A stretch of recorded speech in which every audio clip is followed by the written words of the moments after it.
निश्चय पनि आजको यो भेला सामान्य भेला होइन, यो विशेष भेला हो, यो ऐतिहासिक भेला हो। निश्चय पनि विभिन्न संगठनहरूले नियमित रूपमा आफ्नो संगठनको भेला गर्दै आउँछन् समय समयमा, तर यो त्यस्तो नियमित भेला होइन, यो अलि असामान्य, अलि विशिष्ट किसिमको भेला हो। र यो भेलामा हामी किन उपस्थित भएका छौँ,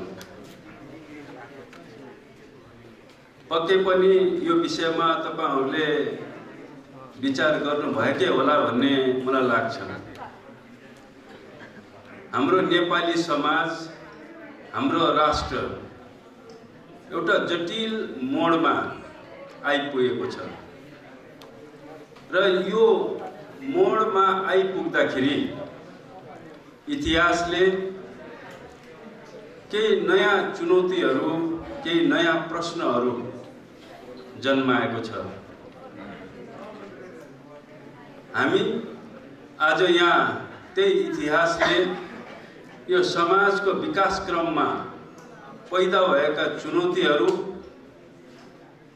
को सही जवाफ दिन, त्यसको उत्तर खोज्न र ती चुनौतीहरूको सामना गर्न हामी यहाँ भेला भएका छौँ। समाज निरन्तर गतिशील हुन्छ, त्यो परिवर्तनशील हुन्छ। समाज एकै ठाउँमा रहँदैन, त्यो निरन्तर अगाडि बढिरहेको हुन्छ। आज यो यात्रामा, यो गतिमा फेरि अवरोध खडा भएको छ र हामी यहाँ त्यही चुनौती, त्यही अवरोध जो उपस्थित भएको छ समाज परिवर्तनमा, त्यो अवरोधलाई कसरी हटाउने, कसरी पन्छाउने भन्नको निम्ति हामी यहाँ उपस्थित भएका छौँ। र समाजका सबै व्यक्तिहरू परिवर्तनकामी हुन्छन्, त्यसकारणले हामी उनीहरूलाई प्रगतिशील भन्छौँ। प्रगति भनेको परिवर्तन हो। हामी सबै परिवर्तन चाहन्छौँ आफ्नो जीवनमा। हामी यो देशमा परिवर्तन चाहन्छौँ। हामी आफ्नो जीवन जो हामी छौँ त्यही रूपमा हामी बस्न चाहँदैनौँ। हामी यसमा परिवर्तन चाहन्छौँ, यसमा हामी प्रगति चाहन्छौँ।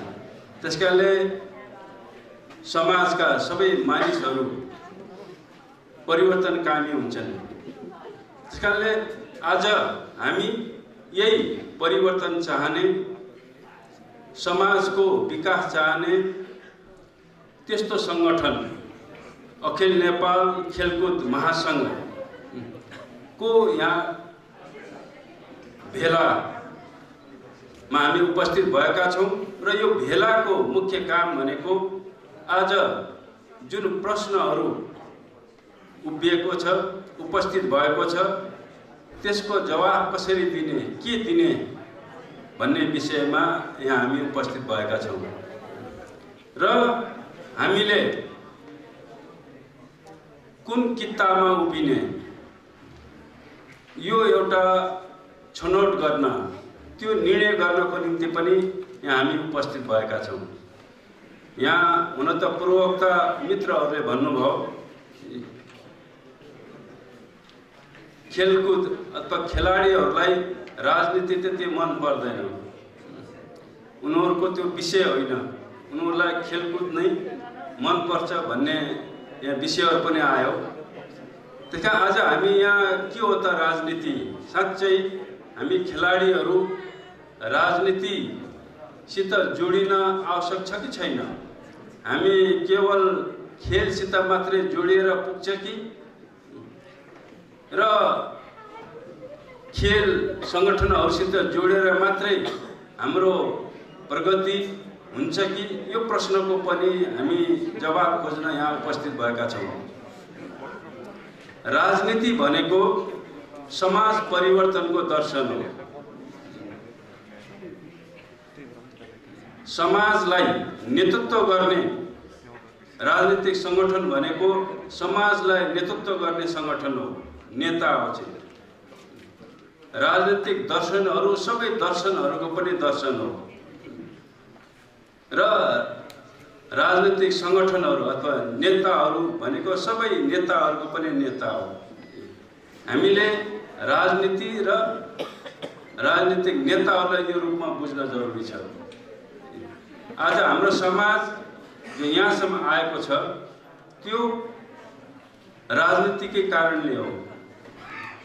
आज हाम्रो देश जुन बिन्दुमा आइपुगेको छ राजनीतिक संगठनहरूको नेतृत्वको कारणले नै हामी यहाँ आएका हौँ। आज देशमा जो राजनीतिक परिवर्तन भएको छ, हामी राजतन्त्रबाट एउटा गणतान्त्रिक व्यवस्थामा जो हामी आइपुगेका छौँ त्यो राजनीतिको कारणले, राजनीतिक नेतृत्वको कारणले चाहिँ यो परिवर्तन भएको छ। यो कुनै सामाजिक संगठन या अन्य खेलकुद संगठन वा अरू चाहिँ शैक्षिक संगठनको कारणले होइन, मुख्यतः राजनीतिक नेतृत्व राजनीतिको कारणले गर्दाखेरि नै हामीले यो परिवर्तन हामीले प्राप्त गरेका हौँ। निश्चय पनि अन्य संगठनहरूको, अन्य संगठनका नीति विचारहरूको पनि यसमा महत्त्वपूर्ण भूमिका छ, त्यसमा सहयोगी भूमिका छ।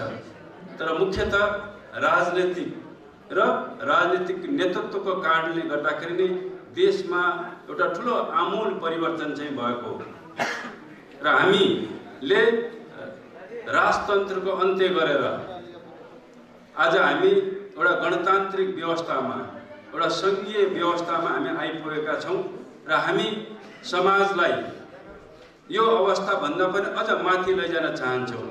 समाजलाई यही अवस्थामा हामी राख्न चाहँदैनौँ, यसलाई अझ हामी अगाडि बढाउन चाहन्छौँ। त्यसको लागि हाम्रो देशले अहिले समृद्ध नेपाल र सुखी नेपालीको लक्ष्य लिएको छ। यो भनेको हामी यस्तो समाज, यस्तो नेपाल निर्माण गर्न चाहन्छौँ जहाँ सबै समृद्ध हुन्, जहाँ सबै सुखी हुन्। हामीले एउटा ठुलो राजनीतिक परिवर्तन त देशमा ल्यायौँ, तर यो समाजमा, यो व्यवस्थामा, अहिले जुन व्यवस्थामा एकातिर चाहिँ मुठ्ठीभर मात्रै समृद्ध छन्, उनीहरू सुखी छन्, तर बहुसङ्ख्यकहरू चाहिँ दरिद्र छन् र दुखी छन्। त्यसका हामी सबैलाई समृद्ध बनाउन चाहन्छौँ, हामी सबैलाई हामी सुखी बनाउन चाहन्छौँ र सुख भनेको समृद्धिबाट प्राप्त हुन्छ। समृद्धिले मात्रै, विकासले मात्रै हामीलाई सुख दिन सक्छ। दरिद्रताले, गरिबीले दुःख मात्र दिन्छ, पीडा मात्र दिन्छ।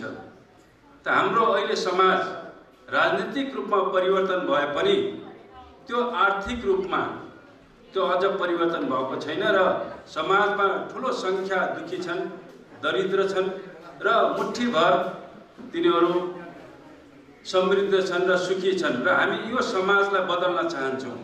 यस्तो चाहिँ नेपाललाई हामी बदल्न चाहन्छौँ र हामी नयाँ नेपाल बनाउन चाहन्छौँ। हामी एउटा समाजवादी समाज, एउटा समाजवादी नेपाल हामी बनाउन चाहन्छौँ र समाजवादी व्यवस्था, समाजवादी राज्य प्रणाली र समाजवादी नेपालले मात्रै सबैलाई समृद्ध बनाउँछ। समाजवादी व्यवस्था हामीले निर्माण गरेर मात्रै समाजका सबै दुखीहरूलाई हामी चाहिँ सुखी बनाउन सकिन्छ। त्यसकारण समाजवाद भनेको एउटा समृद्ध समाज, समृद्ध नेपाल भनेको। त्यसकारण हामीले हाम्रो संविधानमा यो व्यवस्थालाई हामीले समाजवाद उन्मुख राज्य भनेका छौँ, यो नेपाललाई चाहिँ। हामी नेपाललाई अब समाजवादतिर लैजान चाहन्छौँ। त्यसको अर्थ हामी सबैलाई सुखी, सबैलाई समृद्ध बनाउन चाहन्छौँ।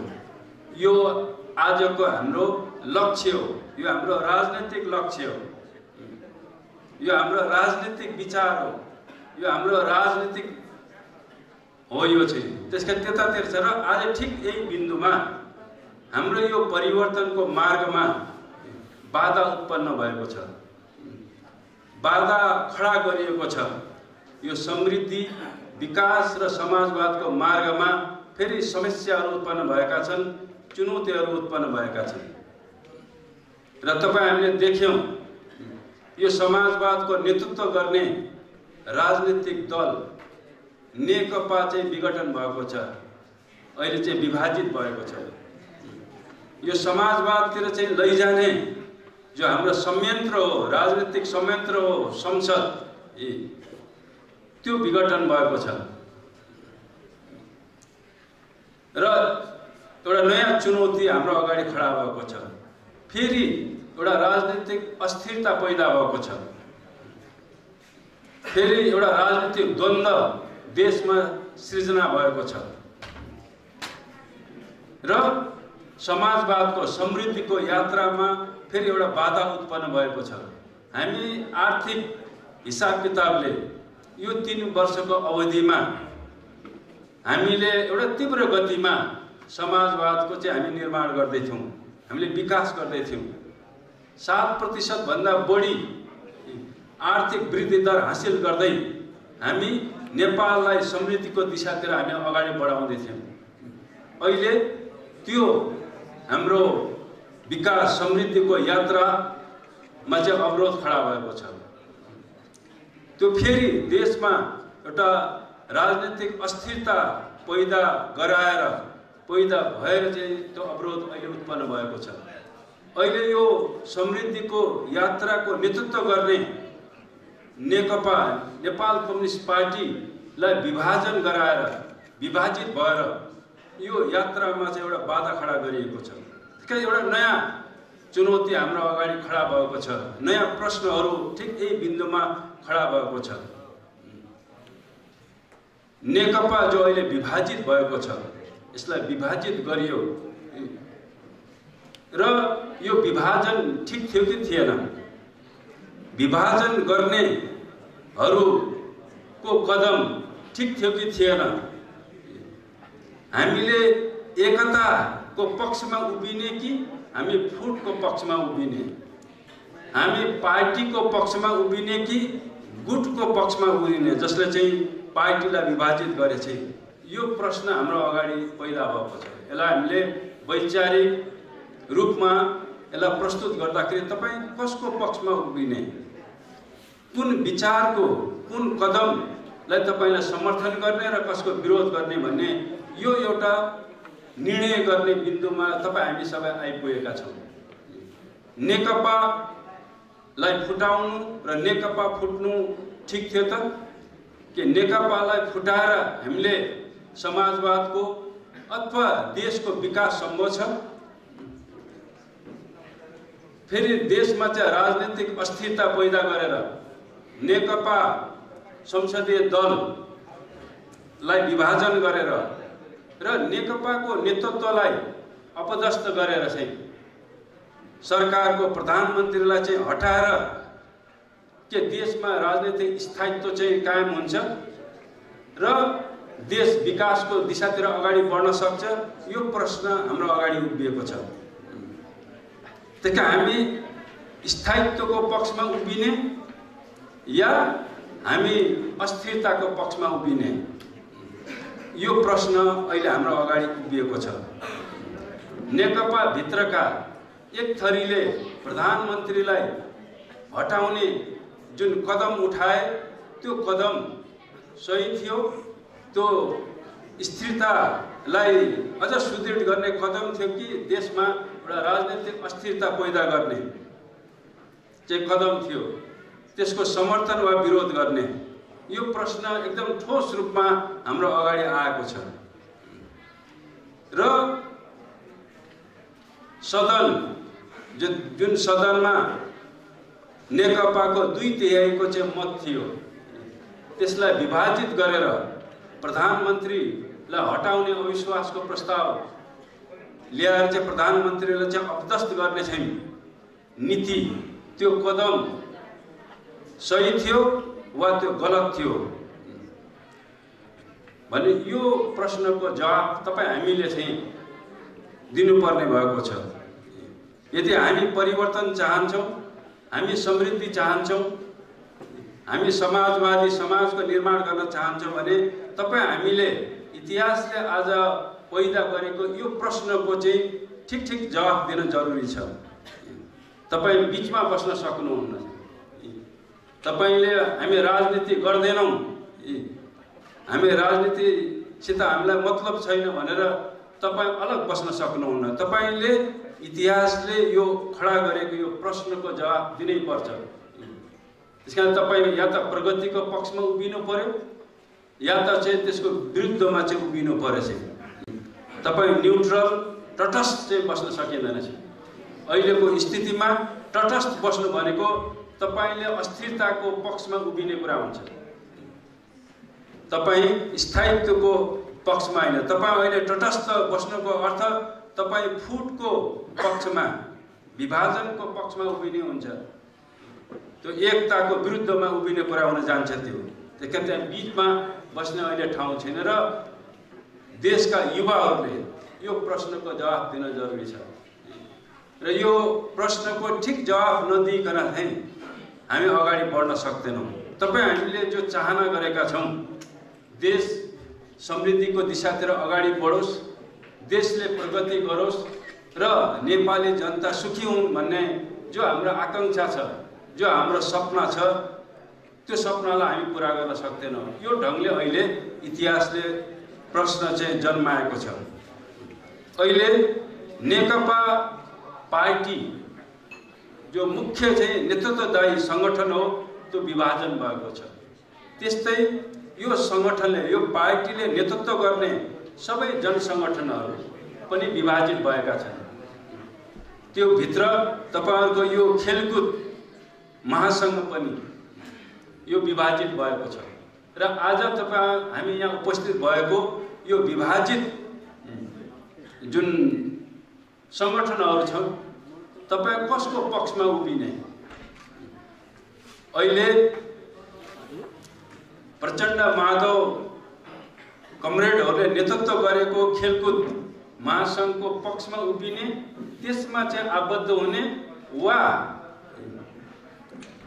कमरेड ओली बादलले नेतृत्व गरेको चाहिँ खेलकुद महासंघको पक्षमा उभिने यो जवाफ दिनको निम्ति यहाँ उपस्थित भएका छौँ। हुन त यो राष्ट्रिय भेलाले यहाँ जवाफ आज दिएको छ भने यसले जवाफ दिएको छ। मलाई लाग्छ तपाईहरुले सही जवाफ दिनुभएको छ र हामीले अब यो खेलकुद महासंघलाई नयाँ ढङ्गले पुनर्गठन गर्न जरुरी छ। किन यो विघटित भएको छ। अहिले यसलाई नयाँ सिराबाट फेरि पुनर्गठनतिर, फेरि एकताको सबै प्रगतिगामी चाहिँ युवाहरूको सङ्गठन हो यो खेलकुद सङ्गठन भनेको चाहिँ। त्यसकारणले यो सङ्गठनलाई नयाँ ढङ्गले पुनर्गठन गर्नुपर्ने हामी बिन्दुमा आएका छौँ र एउटा इतिहासले हामीलाई दिएको जिम्मेवारीहरू फेरि नयाँ ढङ्गले त्यसलाई ग्रहण गरेर हामीले जुन अवरोध अहिले खडा भएको छ हाम्रो विकासको परिवर्तनको चाहिँ मार्गमा, हामीले चाहिँ ती अवरोधहरूलाई चाहिँ पन्छाउन जरुरी छ। त्यसकारण आज हामीले जो प्रगतिशील हामी छौँ, क्रान्तिकारी पक्षले सही पक्षको क्रान्तिकी पक्ष लिन जरुरी छ। क्रान्ति भनेको एउटा आमूल परिवर्तन हो। क्रान्ति जिन्दाबाद भनेर हामी जो भन्दै आएको के हो क्रान्ति भनेको? क्रान्ति भनेको समाजको जीवनको एउटा आमूल परिवर्तनलाई क्रान्ति भनिन्छ। सुधार भनेको आंशिक परिवर्तन हो। त्यसकारण हामी आमूल परिवर्तन चाहन्छौँ यो समाजको। हामी हाम्रो जीवनमा आंशिक परिवर्तन मात्र होइन कि हामी आमूल परिवर्तन चाहन्छौँ। त्यसकारणले हाम्रो यो अखिल नेपाल खेलकुद महासंघ भनेको एउटा क्रान्तिकारी सङ्गठन हो। नेकपा भनेको एउटा क्रान्तिकारी सङ्गठन हो। हामी यो देशलाई आमूल परिवर्तन गर्न चाहन्छौँ। हामी यो देशलाई अविकसित मुलुकबाट हामी एउटा विकसित मुलुकमा पुर्याउन चाहन्छौँ। यो भनेको पुरै आमूल परिवर्तन हो। त्यसकारणले हामीले जो अहिले कदम लिएका छौं, जुन नीति जुन विचार हामीले अवलम्बन गरेका छौं, त्यो एउटा क्रान्तिकारी विचार हो, त्यो क्रान्तिकारी सिद्धान्त हो। त्यो विचारले नै एउटा आमूल परिवर्तन गराउँछ र त्यो विचारलाई कार्यान्वयन गर्ने साधन भनेको चाहिँ पार्टी संगठन हो।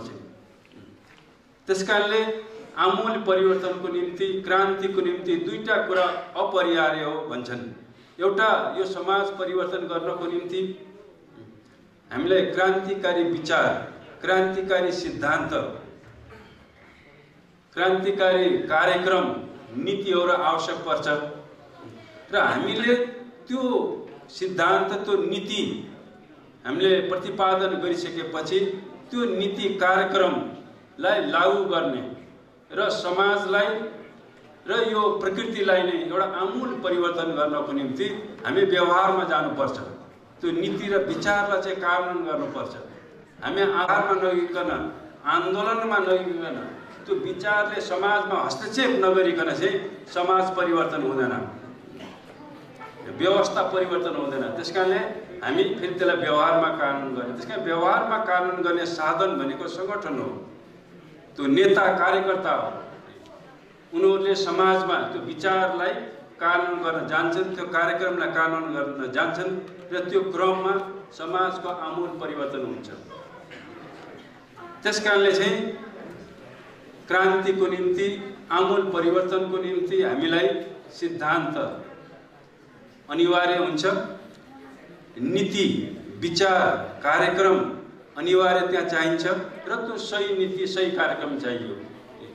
त्यसकारण आज हामीले यही कुराहरू के हो त, आजको यो विशिष्ट परिस्थितिमा सही विचार, सही नीति, सही कदम भनेको के हो? त्यो भनेको हामीले आन्दोलनको एकताको पक्षमा उभिने विचार नै आजको लागि सही विचार हो। फुटवादी विचार, गुटवादी विचार भनेको त्यो सही विचार होइन, त्यो गलत विचार हो। त्यसले चाहिँ यो समाजलाई विघटन, विसर्जन र विनाशतिर, दरिद्रतातिर लान्छ। त्यसकारणले यो प्रश्न मूर्त रूपमा चाहिँ आज हामीले फैसला गर्नुपर्ने, कुन विचार हामीले छनौट गर्नुपर्ने। आज एक थरी साथीहरूले नेकपाको नेतृत्वलाई, पार्टी अध्यक्षलाई कारवाही गर्ने, उनलाई पार्टी अध्यक्षबाट हटाउने चाहिँ उनीहरूले त्यो विचार, त्यो नीति, त्यो प्रस्ताव, त्यो आरोप अगाडि ल्याए। आज पार्टीको, नेकपाको अध्यक्षलाई हटाउने विचार सही हो त? यसले चाहिँ हामीलाई प्रगति, समृद्धिको दिशातिर लान्छ त? यसले कम्युनिस्ट पार्टीलाई अझ सुदृढ गर्छ त? पार्टी अध्यक्षलाई हटाइदिएपछि यसलाई अझ बढी एकताबद्ध भएर लान्छ कि कम्युनिस्ट पार्टीलाई विभाजनतिर लान्छ, फुटतिर लान्छ? र त्यो फुटको चाहिँ फाइदा कसले उठाउँछ भन्दा त्यो प्रतिगामी शक्तिहरूले उठाउँछन्। त्यसकारणले तपाईले यो दुईटा मध्ये चाहिँ एउटा उत्तर चाहिँ दिनुपर्ने हुन्छ। कारबाही गर्नु ठिक हो या कारबाही गर्न बेठिक हो चाहिँ? पार्टी अध्यक्षलाई हटाउनु सही हो अथवा त्यो गलत हो? तपाईले एउटा जवाब दिनै पर्छ। यो सही पनि, यो ठीक छ वा ठीक छैन? तपाईले मौन बसेर तपाईले आजको यो ऐतिहासिक घडीमा आफ्नो जिम्मेवारी चाहिँ ठीक ढंगले पूरा गरेको हुँदैन। त्यसकारण तपाईले जवाब दिनै पर्छ। तपाईले एउटा विचारको पक्षमा उभिनै पर्छ। त्यसको समर्थन गर्नुस् या विरोध गर्नुस्, दुईटा मध्ये एउटा। त्यसकारणले आज यो ऐतिहासिक भेलाले नेपालको सन्दर्भमा चाहिँ, आजको सन्दर्भमा ठीक नीति, ठीक विचारको पक्षमा उभिने र त्यो विचारलाई चाहिँ व्यवहारमा कार्यान्वयन गर्नतिर अगाडि बढ्ने त्यो स्थितिमा हामी आएका छौँ। अर्को प्रश्न अहिले उभिएको हाम्रो यो सङ्घर्षमा प्रधानमन्त्रीलाई 5 वर्ष पूरा नहुँदै बीचमा अविश्वासको प्रस्ताव ल्याएर उनलाई चाहिँ हटाउने यो कदम सही हो कि होइन? यो आरोप सही हो कि होइन? अथवा यो आवश्यक हो कि होइन? र यो कदमले देशलाई एउटा अस्थिरतातिर धकेल्छ कि यसले अझ चाहिँ स्थायित्वलाई अझ मजबुत गर्छ। आयोजन गरेर अरू प्रतिपक्षसित मिलेर प्रधानमन्त्रीलाई चाहिँ हटाउने कदम चाहिँ सही हो कि वा त्यो गलत हो चाहिँ यो कुराको ठोस जवाब तपाईँ हामीले दिनुपर्छ। त्यही अहिलेको बहस संसद किन विघटन गरियो भन्ने एउटा प्रश्न छ। संसद चाहिँ विघटन गर्ने कदम असंवैधानिक पश्चगामी प्रतिगामी कदम हो कि यो क्रान्तिकारी कदम हो, यो अग्रगामी कदम हो, यसको चाहिँ जवाब तपाईँ हामीले दिनुपर्ने भएको छ।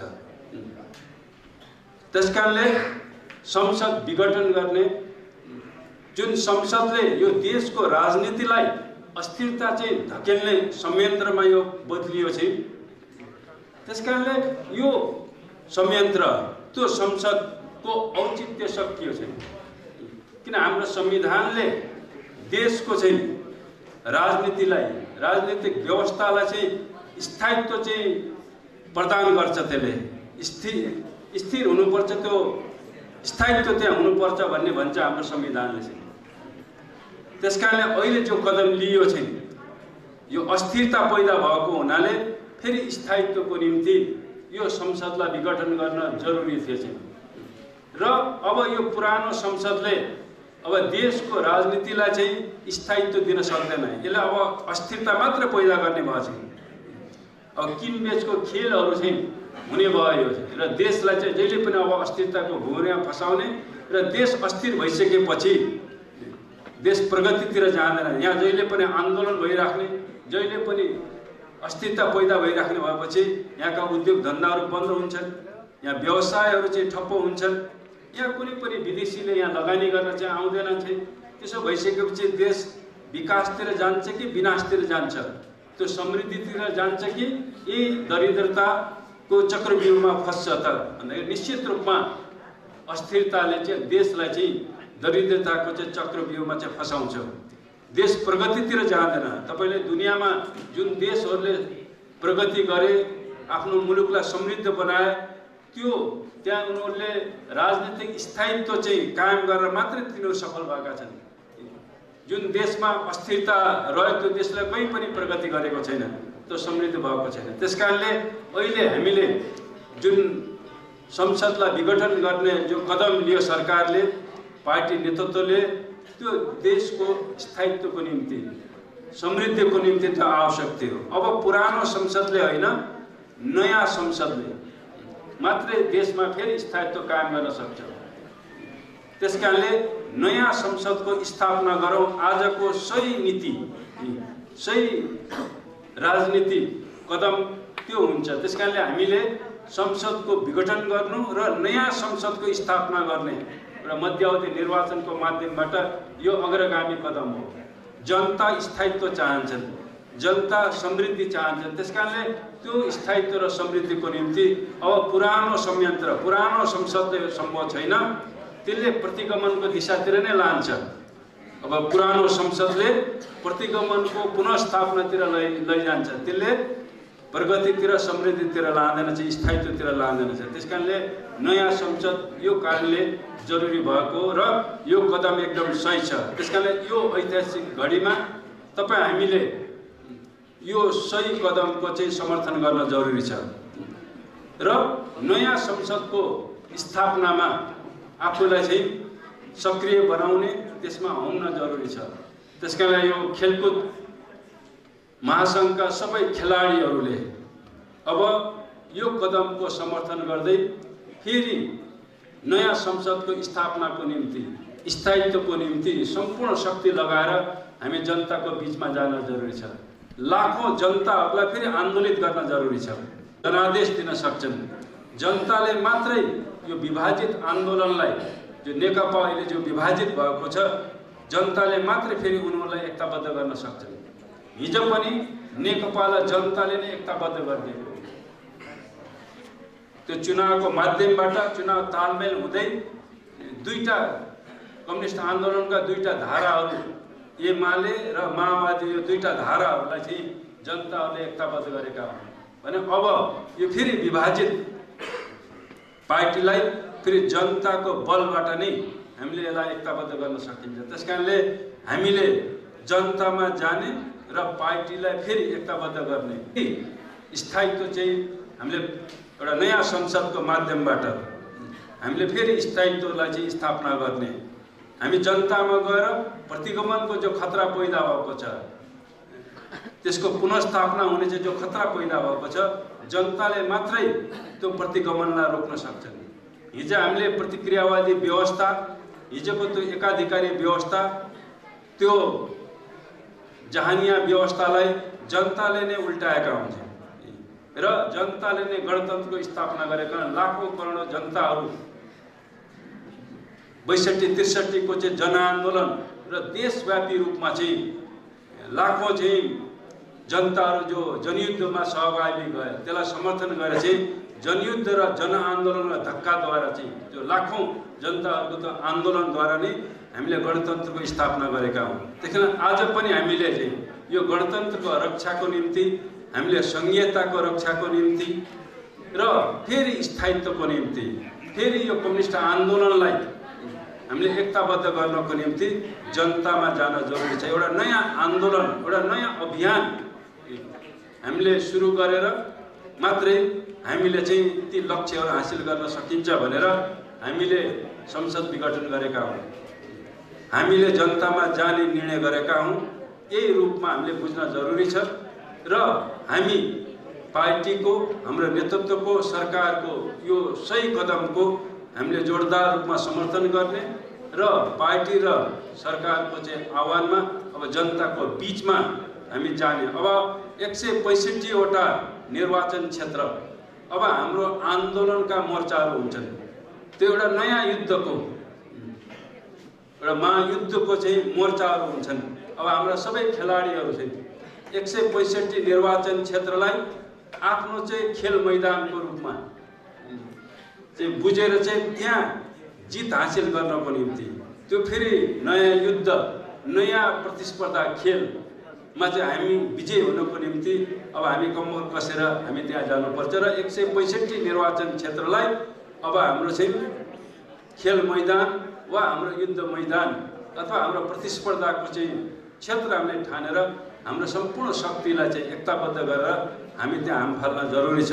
मलाई विश्वास छ आज तपाईहरुको यो राष्ट्रिय भेलाले त्यही निर्णय गर्नेछ, त्यही नीति र त्यस्तै विचार चाहिँ तपाईहरुले यहाँ निरूपण गर्नुहुनेछ र आगामी चाहिँ दिनमा आफ्नो संगठनलाई पुनर्संगठित गर्दै, पुनर्गठन गर्दै चाहिँ तपाईहरु अब खेल मैदानमा जानुहुनेछ र त्यहाँ विजय हासिल गर्नुहुनेछ भन्ने म शुभकामना दिन चाहन्छु र अपिल गर्न चाहन्छु।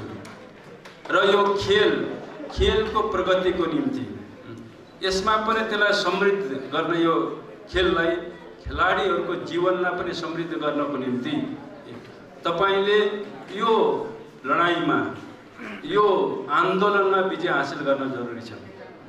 हामीले त्यसमा विजय हासिल गरेर यहाँ खेलाडीहरूले कतिपय समस्याहरू यहाँ राख्नु भएको छ, यी समस्यालाई समाधान गर्नको निम्ति फेरि देशमा एउटा राजनीतिक स्थायित्व चाहिँ कायम गर्न जरुरी छ। राजनीतिक स्थायित्व चाहिँ कायम नगरिकन खेलाडीहरूको समस्याहरू पनि हल हुँदैन। त्यसकारणले अब फेरि हामी एउटा नयाँ आन्दोलनको माध्यमबाट देशमा एउटा राजनीतिक स्थायित्व कायम गर्ने र नेकपाको नेतृत्वमा एउटा स्थिर सरकार हामीले चाहिँ गठन गर्ने र नेकपा, विभाजित नेकपालाई चाहिँ पुनः एकताबद्ध गरेर हामी समृद्धि, एउटा आमूल परिवर्तनको दिशातिर हामी अगाडि बढ्नेछौँ र समाजवाद, यो देशमा समाजवादी व्यवस्था, समाजवाद, एउटा समृद्ध नेपाल हामी स्थापना गर्नेछौँ। यो विश्वास सहित हामी अगाडि बढौँ। म आजको यो ऐतिहासिक भेलामा यहाँ सम्पूर्ण खेलाडीहरूलाई म यही आह्वान गर्न चाहन्छु। खेलकुद भनेको मानव जातिले चाहिँ विकास गरेको एउटा कला हो। युद्ध एउटा कला जस्तै खेल पनि एउटा कला हो। मानव जातिले चाहिँ आविष्कार गरेको, सृजना गरेको एउटा चाहिँ आर्ट हो। वार पनि एउटा आर्ट हो। खेलमा अफेन्स र डिफेन्स हुन्छ। तपाईँ मार्शल आर्ट होस्, फुटबल होस्, भलिबल होस्, जेसुकै होस्, त्यहाँ चाहिँ एउटा द्वन्द्व, त्यसकै युद्धलाई चाहिँ एउटा खेलको रूपमा, एउटा आर्टको रूपमा चाहिँ मानव जातिले विकास गरे। यो एउटा मनोरञ्जनको साधन पनि हो, मानव जातिकोलाई मनोरञ्जन दिने एउटा साधन पनि हो, एउटा आर्ट हो यो चाहिँ खेलकुद भने। यो मानव जातिलाई स्वस्थ राख्ने एउटा साधन पनि हो, यो एक ढङ्गको औषधि पनि हो यो चाहिँ खेलकुद भनेको। त्यसकारणले यो समाजलाई विकास गर्नको निम्ति, समाजलाई प्रगतितिर अगाडि बढ्नको निम्ति समाजका नागरिकहरू निरोगी हुन जरुरी हुन्छ। एउटा अस्वस्थ चाहिँ व्यक्तिले समाजमा प्रगति गर्न सक्दैन, प्रगतिमा उसले योगदान गर्न सक्दैन। त्यसकारणले मानव जातिले खेलकुदलाई यो रूपमा पनि विकास गरेको छ, किन यो एउटा निरोगी समाज, एउटा स्वस्थ समाज, एउटा स्वास्थ्यको साधनको रूपमा पनि खेलकुदले यसरी विकास गर्दै आएको छ। त्यसकारण यो भने यो खेल भनेको एउटा यस्तो कला हो जसले समाजमा एउटा चाहिँ सौहार्दता, एउटा सामाजिक एकता चाहिँ यसले कायम गर्छ। त्यसकारणले खेलकुद यसरी विकास भए चाहिँ समाजमा एउटा एकता कायम गर्ने, एउटा सहकार्य कायम गर्ने, त्यसको निम्ति पनि समाजले खेललाई चाहिँ यसरी पनि विकास गर्दै आएको छ। र खेलकुद एउटा राजनीतिक साधन पनि हो। तपाईले विभिन्न देशका लडाइँहरू, झगडाहरूलाई खेलकुदको राजनीतिद्वारा, खेलकुदद्वारा पनि ती देश फेरि एउटा शत्रु देशहरू मित्रमा बदलेका छन्। चीन र अमेरिकाको बीचको सम्बन्धलाई पिङपङ डिप्लोमेसी, पिङपङ राजनीति, पोलिटिक्सले चाहिँ उनीहरूको सम्बन्धलाई ठिक गरेको थिएछ, हामीले त्यो देख्छौँ। त्यसकारणले खेलहरूले विभिन्न देशका सम्बन्धहरूलाई, राजनीतिक सम्बन्धहरूलाई चाहिँ सुधार्ने, त्यसलाई चाहिँ मित्रवत बनाउनेमा पनि ठुलो रोल खेलेको छ। एउटा राजनीतिक भूमिका पनि खेलले गर्छ। त्यसकारणले यसका धेरै बहुआयामिक यसका पक्षहरू छन् र खेलकुदको माध्यमबाट, खेलाडीहरूको माध्यमबाट हामीले विभिन्न राष्ट्रहरूको एकतालाई चाहिँ, उनको सम्बन्धलाई पनि सुदृढ गर्न सक्छौँ। हामीले गर्दै आएका पनि छन् विभिन्न देशहरूले चाहिँ। त्यसकारणले यसलाई हामीले खेलकुदलाई अथवा हाम्रो यो खेलकुद सङ्गठनलाई राजनीतिक सङ्गठनबाट एकदम अछुतो यो हुँदैन, हुन सक्दैन चाहिँ। र खेलकुदको चाहिँ चरित्र भनेको यसमा पनि राजनीतिको अंश हुन्छ, सबै अंश यसमा हुन्छ। त्यसकारण यो रूपमा हामीले बुझ्न जरुरी छ र हामीले खेलकुद सङ्गठनलाई, खेलाडीहरूले आफूलाई राजनीतिबाट चाहिँ अलग गर्ने होइन, राजनीतिसित जोड्ने हो। तपाईले आफ्नो जीवनमा राजनीतिक क्षेत्रबाट अगाडि बढ्ने अथवा खेलकुदको क्षेत्रबाट अगाडि, त्यो तपाईको आफ्नो चाहिँ चोइस हुन सक्छ, इच्छा हुन सक्छ, तर तपाईँ राजनीतिबाट अलग हुनु हुँदैन चाहिँ। हिजो पनि पञ्चायत कालमा राजनीति गर्नुहुन्न, शिक्षकले गर्नुहुन्न, किसानले गर्नुहुन्न, खेलाडीले गर्नुहुन्न, राजनीति पञ्चले मात्रै गर्नुपर्छ भन्छ। शासन चाहिँ खालि पञ्चले मात्रै गर्ने, खेलाडीले नगर्ने अथवा अरू किसानले नगर्ने। शासन भनेको, राजनीतिक सत्ता भनेको चाहिँ त्यो निर्णय गर्ने ठाउँ हो, त्यो एउटा शक्ति केन्द्र हो। त्यसकारण यो समाज बदल्नको निम्ति तपाईँलाई शक्ति चाहिन्छ। तपाईँ निर्णय गर्ने ठाउँमा तपाईँ पुग्नुपर्छ, त्यहाँ तपाईँको सहभागिता, त्यहाँ पहुँच हुनुपर्छ। त्यसकारणले राजनीति भनेको यो समाजलाई बदल्ने चाहिँ मुख्य साधन हो। त्यसकारण त्यो मुख्य साधनको एउटा सहभागी र त्यसको सहयात्री हामी हुनैपर्छ। हामी खेललाई चाहिँ त्यसबाट अलग गर्न हुँदैन। त्यसकारण यसको महत्त्वलाई बुझेर सबै देशहरूले चाहिँ खेलकुद मन्त्रालय बनाएका हुन्छन् र हामीले खेलाडीहरूलाई पनि राजनीतिमा, हाम्रो संसदमा, हाम्रो मन्त्रालयमा चाहिँ उनीहरूको पहुँच पुर्याउनु पर्छ। त्यहाँ मन्त्रालयमा, कार्यपालिकामा पनि हाम्रो पहुँच हुनुपर्छ र खेलकुद क्षेत्रबाट नै त्यहाँ जाने। त्यसकारण हामीले त्यस्तो नीति बनाएका छौँ। एउटा समावेशिता, अहिलेको जो हाम्रो राज्य प्रणाली छ त्यो एउटा समावेशी छ, इन्क्लुसिभ राज्य प्रणाली छ। त्यहाँ विभिन्न क्षेत्रहरूका चाहिँ उद्योग क्षेत्रमा चाहिँ काम गर्ने, खेलको क्षेत्रमा काम गर्ने, अथवा अरू विभिन्न सेक्टरहरूमा चाहिँ काम गर्ने व्यवसायहरू त्यसको प्रतिनिधित्व चाहिँ हामीले गर्न जरुरी छ। सबै जनवर्गहरूबाट सबै पेशा व्यवसायहरूबाट चाहिँ हामीले सरकार सञ्चालन गर्ने यो राज्य सञ्चालन गर्ने चाहिँ ठाउँमा हामी पुग्नुपर्छ। त्यो हो राजनीति। त्यसकारणले तपाईँ त्यहाँ नपुगिकन राजनीतिबाट अलग भइकन तपाईँ कसरी खेलकुदको विकास तपाईँ गर्न सक्नुहुन्छ, कसरी खेलकुद खेलाडीहरूको चाहिँ हकहितको चाहिँ तपाईँ रक्षा गर्न सक्नुहुन्छ। त्यो त अरूलाई जिम्मा दिने कुरा होइन, त्यो जिम्मेवारी तपाईँ हामीले लिनु पर्यो। खेलाडीहरूले नै लिनु पर्यो नि। खेलाडीहरूको हक अधिकारहरूको रक्षा गर्ने जिम्मा अरूलाई सुम्पिदिएर अरूहरूको निगाहमा चाहिँ हाम्रो चाहिँ हक अधिकारको सुरक्षा हुन सक्दैन। तपाईँ हामीले नै त्यसको जिम्मा लिनुपर्छ। त्यसकारणले त्यसको निम्ति पनि आज जुन प्रश्न मैले अघि नै भने इतिहासले जो जन्माएको छ किन त्यो राजनीतिक प्रश्नको रूपमा अहिले उपस्थित भएको छ र त्यो राजनीतिक प्रश्नको उत्तर तपाईँ हामीले दिनै पर्छ। त्यसबाट अलग भएर चाहिँ तपाईँले खेलकुद महासङ्घको विकास हुँदैन, खेलाडीहरूको पनि चाहिँ संरक्षण हुँदैन, उनको विकास हुँदैन, उनको समृद्धि हुँदैन चाहिँ। त्यसकारणले आज इतिहासले खडा गरेको यी राजनीतिक प्रश्नहरू, यी वैचारिक प्रश्नहरूको ठोस जवाफ दिने र तपाईँले अब सङ्गठनमा कुन पार्टीमा तपाईँ आबद्ध हुने र तपाईलाई आफ्नो भूमिका एउटा ऐतिहासिक भूमिका निर्वाह गर्ने भन्ने एउटा बिन्दुमा हामी आइपुगेका छौँ। मलाई खुसी लागेको छ तपाईहरुको यो ऐतिहासिक भेलाले सही जवाफ, सही नीति, सही विचार तपाईहरुले छान्नु भएको छ र तपाईले सही नेतृत्व, सही संगठन र सही पार्टी तपाईले चाहिँ छनौट गर्नु भएको छ र त्यसमा तपाईहरुले आफ्नो ऐक्यबद्धता जो समर्थन जनाउनु भएको छ। त्यसको निम्ति म पार्टीको तर्फबाट, सरकारको तर्फबाट यो राष्ट्रिय यो खेलकुद महासंघलाई म धेरै चाहिँ धन्यवाद दिन चाहन्छु र सरकारको तर्फबाट र पार्टीको तर्फबाट यहाँको संगठनलाई र सबै खेलाडीहरूलाई पूर्ण रूपमा सहयोग हुनेछ, मार्गदर्शन हुनेछ भन्ने पनि म यहाँ सबैलाई आश्वस्त पार्न चाहन्छु र त्यो प्रतिबद्धता जाहेर गर्न चाहन्छु।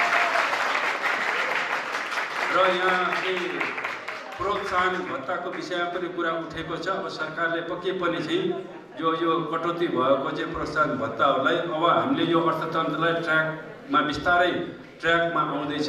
यो सँगसँगै ती अब अहिले निलम्बित अथवा स्थगित राखिएको प्रोत्साहन भत्तालाई फेरि हामी सुचारू गर्नेछौँ। यो विषय चाहिँ म सरकारमा चाहिँ लिएर जानेछु र खेलाडीहरूको चाहिँ प्रोत्साहनको निम्ति अब उनीहरूको संरक्षण निम्ति आवश्यक हाम्रो खेलकुद मन्त्रालयले, युवा मन्त्रालयले आवश्यक योजनाहरू, नीतिहरू बनाउनेछ र खेलाडीहरूको सम्वर्धन र उनीहरूको संरक्षणको निम्ति चाहिँ आवश्यक ध्यान दिनेछ। अब अहिले नयाँ हाम्रो खेलकुद मन्त्री आउनुभएको छ, उहाँले यहाँ भनि पनि सक्नुभएको छ र युवाहरू खेलाडीहरूको निम्ति सक्दो चाहिँ मन्त्रालयको तर्फबाट सबै सहयोग हुनेछ र तपाईहरुको सुझावहरू आओस्, ती सुझावहरूलाई ध्यानमा राखेर त्यही अनुरूप युवा खेलकुद मन्त्रालयले आवश्यक निर्णय लिएर तपाईहरुको चाहिँ मागलाई सम्बोधन गर्नेछ र तपाईहरुको पीडालाई अब थोरै मात्र पनि कम गर्न त्यसले चाहिँ प्रयत्न र पहल गर्नेछ भन्ने म खेलकुद मन्त्रालयलाई पनि म अनुरोध गर्न चाहन्छु। पक्कै पनि हामी माथि मन्त्रालयले आवश्यक हामी निर्णय गर्नेछौँ र यहाँहरूले जो राख्नुभएका मागहरूलाई हामीले सम्बोधन गर्नेछौँ। यही फेरि अन्तिममा म यहाँ आज निर्वाचित हुनुभएका यो खेलकुद महासङ्घका नवनिर्वाचित यसका संयोजक र सबै सदस्यहरूलाई म बधाई दिन चाहन्छु र आज हामीले एउटा सङ्गठनलाई यहाँ पुनर्गठन गरेका छौँ। अब अर्को स्टेप, अर्को कदम भनेको अब हामीले अर्को जो सङ्गठन छ खेलकुद अर्को महासङ्घ, त्यससित चाहिँ एकीकरणको प्रक्रियालाई हामी छिट्टै नै हामी अगाडि बढाउनेछौँ र यो विभाजित खेलकुद सङ्गठनलाई पनि फेरि हामी एकीकृत गर्ने चाहिँ पुनर्सङ्गठित गर्नेछौँ। यो दिशामा पार्टीले चाहिँ आफ्नो ठाउँबाट चाहिँ सम्पूर्ण चाहिँ सहयोग चाहिँ खेलकुद महासङ्घलाई गर्नेछ। यही चाहिँ सङ्कल्प, यही विश्वाससहित म आफ्नो यही अन्त्य गर्छु। धन्यवाद।